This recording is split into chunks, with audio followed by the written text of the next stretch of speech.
ఖమ్మం జిల్లా కూస్మంచిలో ఏరువాక కార్యక్రమంలో రెవెన్యూ శాఖ మంత్రి పొంగులేటి శ్రీనివాసరెడ్డి పాల్గొని అరకపట్టి పొలం దున్నారు. అనంతరం ఆయన పత్తి విత్తనాలు నాటారు. ఈ సందర్భంగా ఆయన అక్కడున్న రైతు కూలీలతో మాట్లాడి వారి సమస్యలు అడిగి తెలుసుకున్నారు.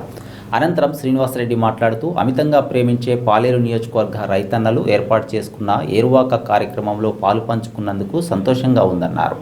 ఇందిరమ్మ రాజ్యం తెచ్చుకున్న తర్వాత అన్ని సంక్షేమ కార్యక్రమాలతో పాటు రైతును రాజు చేయాలనే ఉద్దేశంతో రాష్ట్ర ఆర్థిక పరిస్థితి బాగోలేకపోయినా ప్రభుత్వం రైతులకు ప్రోత్సాహం ఇస్తుందని ఆయన తెలిపారు. రైతు భరోసా ఇప్పటికే 2 సార్లు ఇచ్చామని, రేపటి నుంచి 3వ ఇస్తామని ఆయన అన్నారు.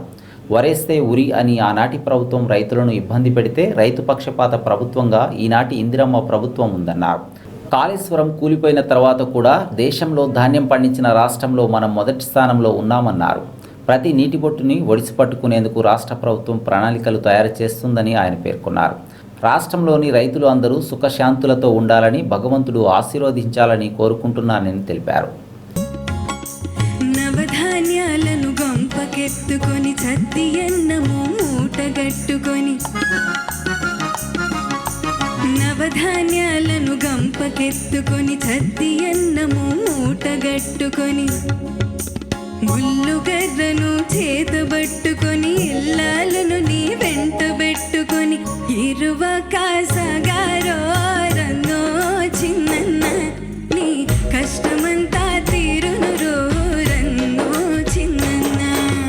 మూడవసారి రేపు జూన్ 16వ తారీఖు నుంచి కుంట దగ్గర నుంచి మొదలెట్టి వ్యవసాయానికి యోగ్యమైన ఎంత భూమి ఉన్నా 12,000 రూపాయల స్కీములో భాగంగా మొదటి పంటకి రేపటి నుంచి మొదలెట్టి వారం రోజులలోపే రైతన్నలకి, రాష్ట్రంలో ఉన్న రైతన్నలకి అందరికీ పెట్టుబడి కోసం, షావుకారులకి కోసం ఎదురు చూడకుండా, బ్యాంకులు చుట్టూ తిరగకుండా ఉండే విధంగా ఈ రైతు భరోసా డబ్బులు రేపటి నుంచి ఇచ్చే కార్యక్రమానికి శ్రీకారం చుట్టి వారం రోజులలోపే గౌరవ మంత్రివర్యులు తుమ్మల నాగేశ్వరరావు గారి ఆధ్వర్యంలో ఈ డబ్బులు ఇవ్వటం జరుగుతుంది అని తెలియచేయటానికి రాష్ట్రంలో ఉండే ప్రజలందరితో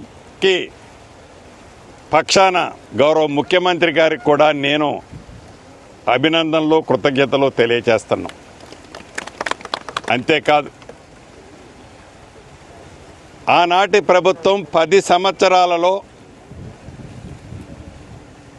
17,000 కోట్ల రూపాయలు రుణమాఫీ చేస్తే 10 నెలలలో మన ఇందిరమ్మ ప్రభుత్వం 21,000 కోట్లు 25,35,000 మందికి 2 లక్షల రూపాయల వరకు రుణమాఫీ చేసిన ప్రభుత్వం మన ప్రభుత్వం. అంతేకాదు, ఇందాక చెప్పినట్లు రైతు భరోసా 2 సార్లు ఇవ్వటం జరిగింది. 3వసారి రేపటి నుంచి ఇవ్వబోతున్నాం. వీటితో పాటు సన్న వడ్లకి మద్దతు ధరతో పాటు క్వింటాల్కి బోనస్గా అదనంగా 500 రూపాయలు యాసంగిలో ఇచ్చాం. అంతకుముందు వర్షాకాలం ఇచ్చాం. యాసంగిలో కూడా ఇప్పుడు ఇస్తాననే ఉన్నాం. అంటే ఒరేస్తే ఉరే అనే ఆనాటి ప్రభుత్వం ఏ రకమైన నిర్ణయాలు తీసుకొని రైతన్నలని ఇబ్బంది పెట్టిందో దానికి భిన్నంగా రైతు పక్షపాత ప్రభుత్వంగా ఈ ఇందిరమ్మ ప్రభుత్వం వడ్లని దేశవ్యాప్తంగా ఏ రాష్ట్ర ప్రభుత్వము పండించనన్ని అత్యధిక ధాన్యాన్ని కాళేశ్వరం కూలిపోయిన తర్వాత కూడా ఈ రాష్ట్ర ప్రభుత్వం నెంబర్ 1 ప్లేస్లో ధాన్యం పండించిన రాష్ట్రం ఏందయ్యా ఈనాడు దేశంలో ఉంది అంటే అది తెలంగాణ రాష్ట్రం అనే విధంగా రాష్ట్రంలో ఉండే రైతన్నలు కష్టపడి అద్భుతంగా ధాన్యాన్ని పండించారు. వారికి కూడా రాష్ట్ర ప్రభుత్వ పక్షాన ప్రతి రైతన్నకి అభినందనలు, కృతజ్ఞతలు మరొక్కసారి తెలియజేస్తూ,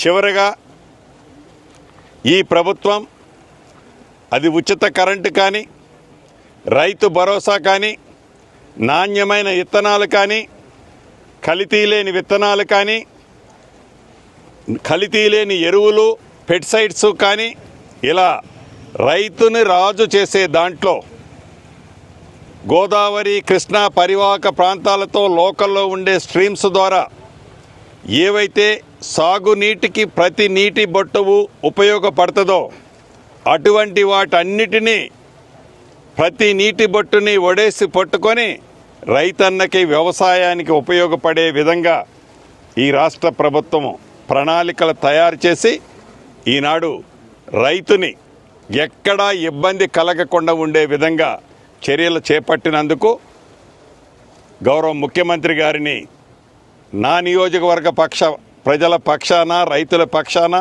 రాష్ట్రంలో ఉండే రైతన్నల పక్షాన మనస్ఫూర్తిగా అభినందనలు తెలుపుతూ, రాష్ట్రంలో ఉండే రైతన్నలందరూ ఈ వ్యవసాయ సీజన్ స్టార్ట్ అయింది కాబట్టి సుఖ సంతోషాలతో, అష్ట ఐశ్వర్యాలతో, పుష్కరమైన పంటలతో ఎక్కడా చిన్న ఇబ్బంది కూడా కలగకుండే విధంగా ఆ భగవంతుడు ఆశీర్వదిస్తారని, ఆశీర్వదించాలని మనస్ఫూర్తిగా కోరుకుంటూ